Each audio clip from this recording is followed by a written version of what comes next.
ദുഃഖത്തിൻ്റെ കാര്യത്തിൽ നിന്നേക്കാൾ മുകളിലുള്ളവരിലേക്കും സന്തോഷത്തിൻ്റെ കാര്യത്തിൽ നിന്നേക്കാൾ താഴെയുള്ളവരിലേക്കും നോക്കുക. എങ്കിൽ നിന്റെ ജീവിതം സുന്ദരമാണെന്ന് നിനക്ക് തന്നെ ബോധ്യം വരും.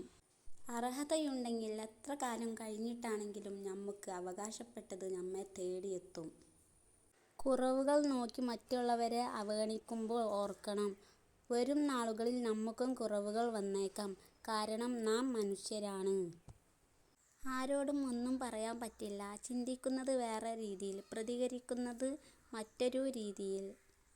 ഇഷ്ടങ്ങളെല്ലാം നഷ്ടങ്ങളായി മാറുമ്പോൾ ഞാൻ പതിയെ ആ നഷ്ടങ്ങളെ അങ്ങ് ഇഷ്ടപ്പെട്ടു തുടങ്ങും.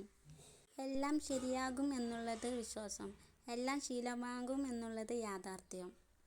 മനസ്സിന് വിഷമം ഉണ്ടാകുമ്പോൾ അടുപ്പമുള്ള ഒരാളോട് സംസാരിക്കുക, ഒരു നല്ല പുസ്തകം വായിക്കുക, ഒരു യാത്ര പോവുക, മനസ്സിന് ഇഷ്ടപ്പെട്ട ഒരു പാട്ട് കേൾക്കുക. ഇത്രയൊക്കെ മതി നമ്മുടെ മനസ്സ് ശാന്തമാവാൻ.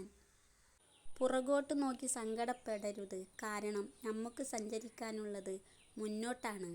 നഷ്ടങ്ങളെല്ലാം നല്ല ഓർമ്മകളാക്കുക, പരീക്ഷണങ്ങളെല്ലാം നല്ല പാഠങ്ങളാക്കുക, നേട്ടങ്ങളെല്ലാം നല്ല വിജ്ഞാനമാക്കുക.